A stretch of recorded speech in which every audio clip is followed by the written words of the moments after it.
የሞት ጥላ እያንዣበበ ከሚውልባቸው አያሌ ወገኖችንም ካስቀረባቸው አገሪቱ አካባቢዎች አንዱ ኦሮሚያ ነው። በዚህ ክልል ውስጥ ውስብስብ የመንግስት መግደያ መዋቅር እንዳለ ከዚህ በፊት ሲገለጽ ነበር። ኖርዌጂያኑ ፕሮፌሰር ተርጄ ኦስቴቦ ሰሞኑን ይፋ ባደረጉት 50 ገጽ የሚጠጋ የጥናት ሪፖርት ሽመልስ አብዲሳ የሚመሩት የኦሮሚያ ክልል ያሉትን የመግደያ መዋቅሮች አጋልጧል። ድሮ 1 ለ5 የሚባል መዋቅር የሚታወቀው ለልማትና ለሰላም ስራዎች ነው በሚል ነበር። አሁን ለግድያ እያገለገለ ነው ይላሉ ፕሮፌሰሩ። መንግስታዊ አገዳደሉ 1 ለ5 ተብሎ ተዋቅሯል። እንዴት የሚለውን ይዘረዝሩታል። የዚህ መዋቅር መሪዎችና የግድያ ትዕዛዝ ሰጪዎችም እነማን ናቸው የሚለውን አስቀምጠውታል። በናዚ ስርዓት ውስጥ ከአዶልፍ ሂትለር ቀጥሎ ሁለተኛው ሰው ሄርማን ጎሪንግ የተባለ ጨካኝ ሰው ነበር። ጎሪንግ አያሌ ሚስጥር ፖሊሶችን አሰማርቶ ሰዎችን በጋዝ ፈጭቶ ይገድል ነበር። አሰቃቂዎቹን ሞቶችና አገዳደሎች ያሳየ ሁለተኛው ክፉ ሰው ነበር በናዚ ስርዓት ውስጥ። በብልጽግና አገዛዝ ውስጥ አብይን እንደ አዶልፍ ሂትለር ወስዶ መናገር በዚህ ዘመን እምብዛም የማያሻማና ግራ የማያጋባ ሆኗል። ምንም እንኳን አብይ የኦሮሞን ህዝብ ከኬንያ ሰራዊት ጋር፣ የአፋርን ህዝብ በጅቡቲ ድሮኖች ገዛ፣ የትግራይን ህዝብ በኤርትራ ሙሉ ሰራዊት እንደፈጁት ሁሉ አዶልፍ ሂትለር የራሱን ህዝብ በጎረቤቶቹ ገዛ የጨፈጨፈ ነው ብሎ ታሪክ ባይጽፍበትም ርህራሄ የለሽነትን ግን አይነተ ብዙ አድርጓት አልፏል።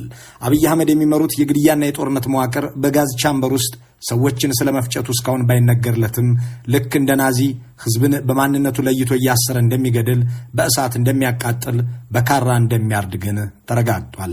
አብይን እንደ አዶልፍ ሂትለር የሚመለከቱ ሰዎች በኢትዮጵያ ውስጥ እንደ ሄርማን ጎሪንግ ያሉት ሁለተኛው ሰው ሽመልስ አብዲሳ ናቸው ቢሉ የሚሳሳቱ አይመስልም። እንደ ተመስገን ጥሩነህ ያሉት የአዴፓ ብልጽግናዎች ጥሩ ተላላኪነታቸውን የሚናገሩላቸው ሰዎች የአቶ ሽመልስ አብዲሳን ያህል ስልጣንና ተሰሚነት በአገሪቱ ላይ የላቸውም ይሏቸዋል። በዚህም እንደ ሄርማን ጎሪንግ በኦሮሚያ ውስጥ ውስብስብ የደህንነትና የግድያ መዋቅር ዘርግተው እያስፈጸሙ ስለመሆናቸው በዓለም ሚዲያ ጭምር ዝነኛ ሆነዋል። የፕሮፌሰር ተርጄ ኦስቴቦ ጥናት ይህንን የሚያረጋግጥ ነው። ወደ ዝርዝሩ እንግባ። Clandestine security committee was formed. Their existence was kept a secret. Their goal was to try and end the Oromia conflict, but they have reportedly become a Gestapo-like squad, ordering illegal detentions and extrajudicial killings. ፕሮፌሰር ተርጄ በጥናታዊ ጽሑፋቸው መጨረሻ ክፍል ላይ ያሰፈሩትን ሐሳብ በአዲስ ስታንዳርድ ላይ ሁማን ራይትስ አንደር ሲጅ በሚል ርዕስ ጽፈውታል። እንዲህ ይላል። በኦሮሚያ ውስጥ ያለውን የጸጥታና ደህንነት ጉዳይ የሚቆጣጠሩት ኃይሎች ብዙ ናቸው።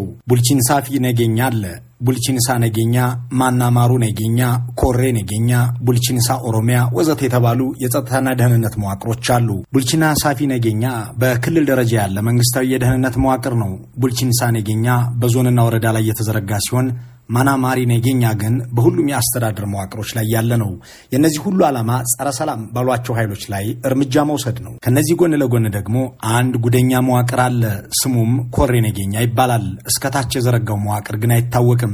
ኢመደበኛ አደረጃጀት በመሆኑ ሁሉ ነገሩ ድብቅ ነው። ብዙዎች ስለዚህ መስማትና ማወቅ የጀመሩት በየካቲት 2024 እንደ አውሮፓውያን አቆጣጠር ሮይተርስ የተባለው የዜና ወኪል የምርመራ ሪፖርት ካደረገበት በኋላ ነው። ይህ የሚስጥር ኮሚቴ በ2011 የተመሰረተ ነው። በሽመልስ አብዲሳ የሚመራውና ከፍተኛ የብልጽግና አመራሮች በአባልነት ያሉበት ይህ ምስጢራዊ የጸጥታ ፖሊስ ሰዎችን ያለ ፍርድ እንዲገደሉ የሚወስንና የሚያስፈጽም ነው። ሮይተርስ በወቅቱ ካጋለጠውና ካረጋገጠው ነጥብ መካከል አንዱ ይህ ቢሆንም አንድ ነገር ግን ዘንግቷል። ኮሬ ነገኛ ከላይ ባሉት መንግስታዊ መዋቅሮች ላይ ያለ ብቻ አይደለም። ልክ እንደ ቡልቺንሳ ነገኛ እስከ ወረዳ ድረስ የተዘረጋ መደበኛ መዋቅር አለው። ኮሬ ነገኛ ብዙ ጊዜ 5 አባላት ብቻ ያሉት ነው። ወረዳዎች ላይ ሲደርስ የወረዳውን አስተዳዳሪ፣ የወረዳውን ፖሊስ አዛዥ ጨምሮ ሌሎች አስፈላጊ 2 እና 3 ሰዎችን ያካትታል። ግን ደግሞ እንደየአስፈላጊነቱ በየደረጃው አባላቱን ይቀያይራል። የስልጣን ክልሉና ገደቡም አይታወቅም። ይህ ስውር የደህንነት መዋቅር በህዝብ አይታይም፣ አይታወቅም፣ የተደበቀ ነው። አገዛዙ ከእነዚህ በተጨማሪ ሌሎች የጸጥታና የስለላ መዋቅሮችም አሉት። በኢህአዴግ ዘመን 1 ለ5 የሚባል ነገር ነበር። አንድ ሰው በአቅራቢያው ያሉ ሰዎችን የሚያስተባብርበት ያ መዋቅር መረጃን ከታች ጀምሮ ለመሰብሰብና የታችኛውን የህብረተሰብ ክፍል ለመረዳት የሚያገለግል በዩኒቨርሲቲዎች፣ በስራ ቦታዎችና በሌሎችም አካባቢዎች የሚተገበር ነው። ይህ በአብይ አህመድ ዘመን ቀርቷል ተብሎ ነበር። ሆኖም ጨምሮና መልኩን ቀይሮ 1 ለ5 የሚባል አደረጃጀት እንደ አዲስ ተተግብሯል። የኢህአዴግ 1 ለ5ና የአሁኑ አገዛዝ 1 ለ5 እጅግ የተለያዩ ናቸው። የአሁኑ በጣም ጨካኝና ድብቅ ነው። በቀጥታ በሰዎች ነፍስና ኑሮ ላይ ይጫወታል። ሌላ ደግሞ ጋቸና ሲርናይ ተብሎ የሚጠራ አለ። ይህ ኃይል ደርግ አብዮት ጥበቃ ይለው እንደነበር ያለ ነው። ይህንን ለየት የሚያደርገው ቢሮ አለው። በ2013 ዓ.ም በይፋ ቢሮ ከፍቶ ዩኒፎርም አሰፍቶ የሚንቀሳቀስ ኃይል ሆኗል። ይህ ኃይል የታጠቀም ነው። ህዝብን በየቦታው እየገባ በግዳጅ ገንዘብ ይቀበላል፣ ያንገላታል። ጋቸና ሲርናን በቀጥታ የአገዛዙ ዘበኛ ብለን ልንጠራው እንችላለን። የዚህ መንግስት ጠበቃ ናችሁ ተብለው የታጠቁት እነዚህ ሰዎች በ2014 ዓ.ም በህግ የተቋቋመ ቢሮ አላቸው። ህዝብ በጋቸና ሲርና ስልጠናዎች ላይና በሚሊሻ ስብሰባዎች ላይ የመገኘት ግዴታ አለበት። እጅግ ኋላ ቀር ስልጠና ስለሚሰጣቸውም ስለ ህግና ስርዓት አያውቁም። ሚሊሻና ጋቸና ሲርና በተለያዩ መንደሮች ውስጥ የተሰማራ ይህንን አገዛዝ ለመከላከል የሚሰራ ነው። በዋናነት የግለሰቦችን ማንነት እየመረጠ የዚህ አካባቢ ነዋሪ አይደለህም፣ ጸጉረ ልውጥ ነህ፣ ወዘተ እያለ የሚፈርጅ ነው። ይህ በየመንደሩ እንዲህ ያለ ኃላፊነት የተሰጠው ኃይል ተጠሪነቱ ለኮሬ ነገኛ ሳይሆን አይቀርም። በፍሎሪዳ ዩኒቨርሲቲ የአፍሪካ ጉዳዮች ተመራማሪው ፕሮፌሰር ተርጂ ያስነበቡት ጽሑፍ ቀጥሏል። ውስብስቡ የኦሮሚያ የጸጥታና የደህንነት መዋቅር ሰዎችን ለመግደል ብቻ ሳይሆን ለዘረፋና ሙስናም የተዘረጋ መሆኑን ለማሳየት ሲስተም ቢልት ኦን ኤክስቶርሽን ኤንድ ኮራፕሽን በሚል ንዑስ ርዕስ ስር እንዲህ ይቀጥላሉ። አካባቢያቸውን መቃኘት፣ ኬላዎችን አቁሞ መቆጣጠር፣ በተደጋጋሚ የዜጎችን መታወቂያ መጠየቅ፣ ሰውን ማመናጨቅ፣ ማንገላታት፣ ማዋረድ የጋቸና ሲርናና የሚሊሻ ኃይሎች ከሚፈጽሟቸው ተግባራት መካከል ናቸው። በእያንዳንዱ ቦታ ሰው ያስቆማሉ፣ ከዚያ ብር ይጠይቃሉ። የረባ ስልጠና ስላልተሰጣቸው ጭካኔ መለያቸው ነው። ገንዘብ ሲጠይቁም አይን የላቸውም። ይህንን ጽሑፍ ለማዘጋጀት የጠየኳቸው ሰዎች በኦሮሚያ ያለው የጸጥታ ችግር ለጸጥታ ኃይሎች ትልቅ ገበያ ፈጥሮላቸዋል ይላሉ። አንድ የጋቸና ሲርና ወይም የሚሊሻ አባል አንድን ሰው አስቁሞ የኦሮሞ ነጻነት ሰራዊት ደጋፊ ነህ፣ ይህንን ስለማውቅብህ ብር አምጣ ይላል። በእነዚህ ሰዎች ዘንድ አንድ የተለመደ አባባል አለ። የዚህ ወይም የዚያ ድርጅት አባል መሆንህንና ግንኙነት እንዳለህ አስተማማኝ መረጃ አለኝ ብለው ይናገራሉ። ይህንን የሰማ ሰው ገንዘብ እየተጠየቀ መሆኑን ማወቅ አለበት። አልከፍልም ካለ ይታሰራል። የጋቸና ሲርና ሰዎች ወይም የሚሊሻ አባላት ከሌሎች ኃይሎች ጋር ሆነው ወደ እስር ቤት ይወረውሩታል። ከዚያ በኋላ ገንዘብ ሳይከፍል በፍጹም የሚወጣ የለም። አንድ የቅርብ የቤተሰቡ የታሰረበት ሰው ዘመድህ ከሸኔ ጋር ግንኙነት እንዳለው ስለደረስንበት ይታሰራል አሉኝ። ነገር ግን ገንዘብ እንፈልጋለን እያሉ እንደነበር ግልጽ ነው። በመጨረሻ 45,000 ብር ከፍያ ያስለቀቅኩት በማለት ነግሮኛል። በምስራቅ ኦሮሚያ ደግሞ ነገሩ ባስ ይላል። ጋቸና ሲርናዎች ወደ ነዋሪዎች ቤት ዘለው የሚገቡት በአካል ሌሊት ነው። ብር ጠይቀው የማይሰጣቸውን ሰው ይደበድባሉ። አንድ ሰው ቤት ዛሬ፣ ሌላኛው ጎረቤት ጋር ነገ፣ ከነገ ወዲያ ደግሞ ሌላኛው ቤት እያሉ በድጋሚ ሁሉም ጋር ይመጣሉ የሚሉ አንድ የችግሩ ሰለባ አንድ ሰው ጫት ሊሸጥ ከወጣ በተለይ ማታ ሚሊሻ ቤቱ እንደሚመጣ እርግጠኛ ነው ይላሉ። ሻጩ ገበያ ውሎ በተመለሰበት ማታ በቀጥታ ቤቱ ይመጡበታል። ከሸጥከው አካፍለን ይሉታል። አካባቢው በጫት እርሻ የታወቀ ነው። ካለፈው ዓመት አጋማሽ ወዲህ ደግሞ አዲስ የገንዘብ መመልመያ ስልት በዚሁ በምስራቅ ኦሮሚያ ገቢራዊ ሆኗል። እነዚህ የአካባቢ ሚሊሻዎች ሰዎችን ለወታደራዊ ምልመላ የሚያፍሱና የሚወስዱ ናቸው። ሰው በግዳጅ ይወሰድና ገንዘብ ከከፈላችሁ ወደ መከላከያ ከመሄድ እንዲቀር እናደርገዋለን ይባላሉ።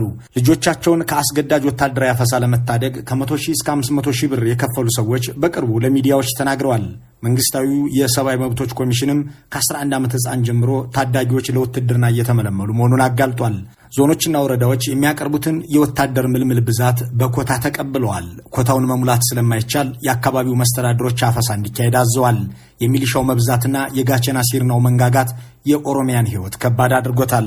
የዚያን ክልል ሕዝብ የማይገመት ነገና በፍርሃትና ሽብር የተሞላ ዛሬ እንዲኖረው እያደረገው ነው። የብልጽግናው አገዛዝ እዚህ ግባ የሚባል መንግስታዊ መልክ አለው ለማለት የሚያስችል ደምና አጥንት ያለው አይደለም። ይህ ከኢህአዴግ ፍጹም የሚለየው ነው። ኢህአዴግ መንግስታዊ ተቋማት ላይ ጥብቅ ቁጥጥር የሚያደርገው ጸጥታን ለማስከበር ነበር። ደግሞም የአካባቢ ፖሊስና የጸጥታ መዋቅሮች የሚያስተዳድሩትን ቀጣና ሰላም አድርገው የመንግስትንም ፖሊሲ ተግብረው ደግሞም የራሳቸውን ጥቅም አስከብረው ይውሉ ነበር። ይሄኛው የተለየ ነው። አሁን የተንሰራፋው ሙስና አንዱ ምንጭም ይሄው ነው።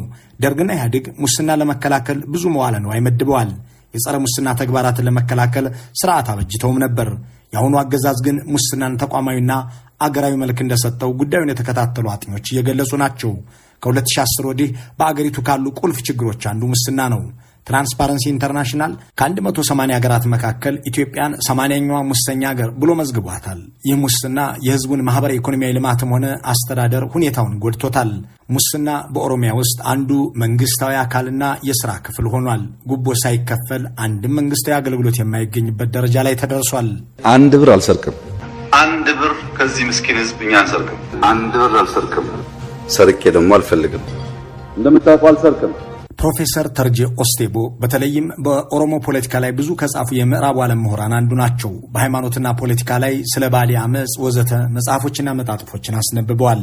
ጉዳዩን በቅርበት የሚከታተሉት እኒህ ፕሮፌሰር ሰሞኑን ያተኮሩት ብልጽግና ወለድ የጸጥታና የሙስና ቀውሶች ላይ ነው። በኢትዮጵያ ውስጥ የሙሰኛነትና ዘራፊነት ተግባር መንግስት መር የሆነው ለምንድን ነው ለሚለው ጥያቄ በሚያብራሩበት ክፍል ላይ እንዲህ ይቀጥላሉ። ይህ ነገር ለምን ተባባሰ ከተባለ አገዛዙ ገንዘብ በጣም ይፈልጋል። በኦሮሚያ የታክስና ግብር መጠን ከ300% ወደ 1000% አድጓል። ነገሩ በግብርና ታክስ ክፍያዎች ብቻ ቢቆም ጥሩ ነበር። ከዚህም ይብሳል። ለነጋቸና ሲርና ለነ ሚሊሻ የሚከፍለው ይኸው ህዝብ ነው። ለመከላከያ አዋጣ፣ ለተማሪዎች ምገባ አምጣ እየተባለም ይበዘበዛል። የኑሮ ሁኔታው የተዛባን የገበያ ውድነት ያሰቃየውን ህዝብ እንዲህ ባለ መልኩ ወጪውን ማብዛት ደግሞ ነገሩ ምን ያህል በምሬት የተሞላ እንደሚያደርገው ማሰብ አይከብድም። ደሞዝ ባለበት ቆሞ የኑሮ ውድነት ሰማይ ጠቅሷል። የድህነት መጠን 69% ሆኗል። በ2024 ብቻ 10 ሚሊዮን አዲስ ድሃዎች ተፈጥረዋል። ተርታውና ከርታታው ህዝብ ወትሮም ህይወት ከባድ ሆኖበታል። እዚህ ላይ ነው እንግዲህ ሙስናና የጸጥታ ቀውስ የተጨመረበት። ይህ የታክስ አገዛዝ የታችኛው መዋቅር ህዝቡን እንዳሻው እንዲያስከፍልና ገንዘብ እንዲሰበስብ አድርጎታል። በተለይ አርሶ አደሩና በገጠር ያለው የህብረተሰብ ክፍል መከራ ላይ ነው።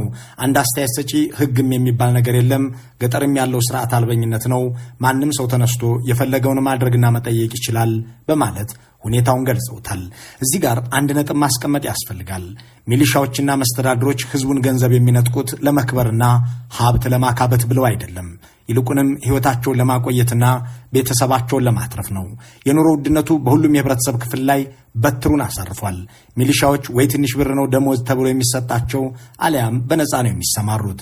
እነዚህ ሰዎች በማህበረሰቡ ላይ ሲሰማሩና ገንዘብ ሲነጥቁ የሚያቀርቡት ምክንያት ቤተሰባችንን መመገብ አለብን ብለው ነው። ይህ የኢትዮጵያን ማህበራዊ አንድነትንም የሚያናጋ ነው። አንድ አስተያየት ሰጪ አባት ከልጆቹ የሚሰርቅበት፣ ወንድም ከወንድሙ፣ ጎረቤት ከወዳጁ የሚነጥቅበት አደገኛ የሙስና ዘመን ነው። ይህ ሁሉ የሚደረገው ደግሞ ህይወትን ለማትረፍ ሲባል ነው ይላሉ።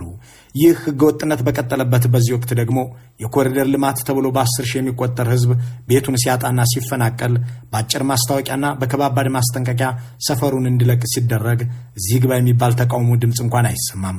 ትንሽ ማንገራገር ያሳየ ሰው ተይዞ ወደ እስር ቤት ይወረወራል። አንድ አስተያየት ሰጪ ሁኔታውን ሲገልጹት ሁሉም ሰው ቀጥሎ የሚሆነውን ያውቃል፣ ቤት አይፍረስ ወይም አልፈናቀል ብሎ ቃል ቢያወጣ የሚጠብቀው መታሰርና መገረፍ እንደሆነ ይረዳል። እናም ቤቱ ሲናድም ሰፈሩ ሲነጠቅም ጸጥ ይላል። ዝብርቅርቅ ያለ ህይወት፣ የማይገመት ስሜት ፈጥረውብናል። ይህ በየትኛውም ሰው ላይ የሚፈጸም ነው በማለት ተናግረዋል ይላል። የፕሮፌሰር ተርጄ ጽሑፍ በዚሁ ተጠናቋል። መልካም ሁሉ መመኘት በዚሁ ይሰናበታለን።